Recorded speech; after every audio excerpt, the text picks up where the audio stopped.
Last summer, we started doing something with our kids that I refer to as fend for yourself dinner. I will buy the food, but either because we, the adults, have other plans or we don't feel like cooking, my kids are on their own to make their dinners a few nights a week. All year, we, their parents, make the dinner. And in the summer, sometimes the grandparents also make the dinner. And in the summer, the kids are asked to use their considerable skills to find a way to feed themselves. It's similar to one of the reasons we send our kids to sleepaway camp. All the things we have done for them all year, they are now ready to do on their own. And we trust that they have both the tools and the skills to figure it out, even if they eat scrambled eggs for dinner 3 nights in a row. We may be in the middle of summer, but the Torah is barreling towards its conclusion. In this week's Parsha, the first in the book of Devarim, Moses is beginning his retelling of the Israelite experience with the story of Mount Sinai. Instead of going into detail about this dramatic moment, you'll have to come back next week to learn about that, Moses starts at the end, with God telling the Israelites that they have been at Mount Sinai long enough, and they should get going. You have to wonder why Moses chooses to start with God telling the Israelites to depart the mountain, given everything that happens at Mount Sinai. In fact, you could even argue that the giving of the commandments is the moment that the band of people who escaped from Egypt becomes the Israelites and bind themselves to God. But that's not what Moses chooses to remind them about. The commentators are curious about this as well. The Midrash on Devarim offers an explanation for what it means and why Moses highlights it. First, the Midrash imagines God saying to the people, I have given you so much at Mount Sinai. The Torah, a system of judges and magistrates, the Mishkan, everything that you need to go off and be a people, connected to, but not necessarily dependent on God. If we take this interpretation, then Moses is saying to the people, before I leave you, I'm reminding you that you have everything that you need to go forward without me. Hold fast to that moment at Mount Sinai because it is your essential foundation and the moment that made you who you are. Moses begins here not because the commandments themselves are unimportant, but because until the Israelites remember that they have all the tools that they need, they cannot do anything on their own. But then the Midrash takes a turn. The rabbis imagine God saying to the people, continuing to dwell at this mountain is actually bad for you. You should pick yourselves up and go before you spend too much time here in God's cocoon.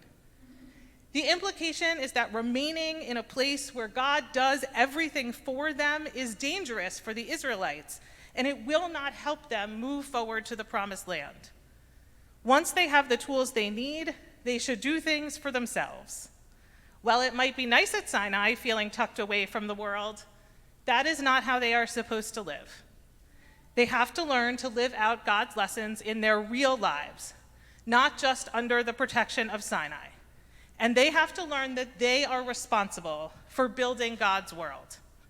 And while there is some leeway if they screw up, God expects them to live up to the lessons that they learn in the Torah. Because the message of the book of Deuteronomy is not particularly forgiving.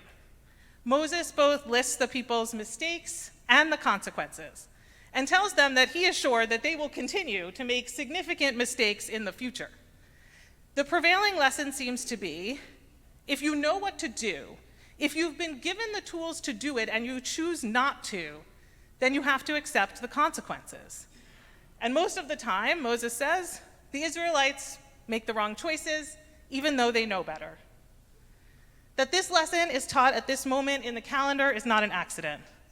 Tonight we begin Tisha Be'Av, the holiday that is a lot about the consequences of what can happen if we do not learn God's lesson. Our tradition teaches that the destruction and pain of Tisha Be'Av is not because the Jewish people have transgressed in some ritual way. Rather, the rabbis say, it is because the people were acting with sinat chinam, baseless hatred towards one another. With rituals, with our relationship with God, we can make mistakes and we can try again. We can grow and we can change. But when we consider how we should treat one another, we already know the answer. We already have those tools. They were given to us at Sinai, but even long before that, when God created the first human beings, B'Tselem Elohim, in the image of God. Treating one another with ahavat chinam, with boundless love, is non-negotiable. We know what to do. We know how we are supposed to act, and we have the tools to do it. And if we don't do what we're supposed to do, then the consequences are severe. Eicha, the book of Lamentations that we will read tonight and tomorrow, is clear about the painful and destructive consequences of treating human beings with contempt, hatred, and violence. And this isn't just a lesson from the distant past. This is a lesson we learned again this week, as we have learned 205 times before, just in 2025, when a man armed with an assault rifle stormed into a building in Midtown and killed 4 people, including my college friend and fellow Heschel parent, Wesley LePatner. I'm sure that many of you have read about what an incredible person she was, and it is all true. That her death was so random and so preventable is both unimaginable and utterly unsurprising at the exact same time. We know why this happened. It's the guns. We know how to fix it. We have all the tools that we need, but our society lacks the will. We have a narrative that this just happens, that we can't fix it, or that someone else should fix it. And the consequences of our society being able to move from where we are to learn any lessons from these tragedies, not after children are killed in their classrooms, not after worshipers are gunned down in churches and synagogues and mosques, not after a mother is taken from her children and family as she tries to leave the office at the end of the day. These consequences are severe. We see this in our Parsha, we see this in our liturgy, we see this in our community, and we see this in ourselves. Each of us has something that we are reluctant to change because it feels safe and easy to stay where we are, and change is hard. We would rather stay at our own personal Mount Sinai just to avoid having to do the work ourselves in the real world. But we have to make a move. Now is the moment. Continuing the theme of rabbinic calendrical wisdom, there's a reason that Tisha Be'Av comes 7 weeks before Rosh Hashanah. Sorry, rabbis and educators.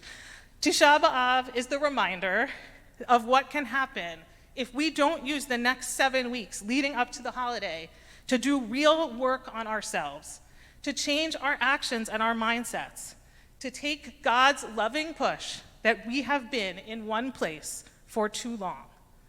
Because the one thing we know about Judaism is that even in the absolute darkest moments, there is space for change and renewal. We read about it at the end of Eicha when we ask God to renew our lives. We read about it throughout Deuteronomy when God reminds us that we have a choice between a blessing and a curse. It is woven all throughout our High Holy Day liturgy. Change is possible. You have all the tools that you need. Change is possible, but no one can do it for you. This is the message that we will read today, and it goes throughout the next 7 weeks and the entire holiday cycle. One of my all-time favorite texts comes from the Talmudic tractate of Tanin. The rabbis are discussing a person who's trying to immerse in the mikveh while also holding on to a dead reptile. He cannot become ritually pure because every time he gets out, the dead reptile renders him ritually impure immediately. And the cycle continues again and again, immersing in the mikveh, holding the reptile. Immersion doesn't work. But the very moment he puts down that reptile, the immersion works. All this time, he had the tools that he needed to succeed. But without making a change, without putting down the reptile, he could not complete his immersion.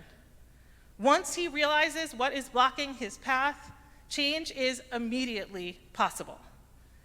Each of us has our own reptiles that we are holding on to, and we know we have the tools to put it down, even as we insist that we have no idea why the immersion is not working.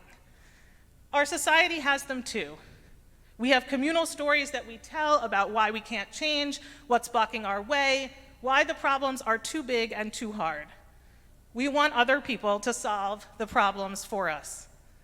But that's not what this time of year is about. It's not the message of this book or of Tisha Be'Av or of the Yamim Noraim. We have what we need inside of ourselves. Our society has what we need. Now all we have to do is muster the hope and the strength to move forward, to make the changes that need to be made. I know it is possible. The world would be unbearable otherwise. Let us commit to moving forward, to making the necessary changes both in ourselves and our world, so that when we stand together on Rosh Hashanah, we can truly say, this was a turning point. In loving memory of Wesley, of Julia Hyman, of Alain Etienne, and Officer Diradul Islam, let us build a world of boundless love. Shabbat Shalom.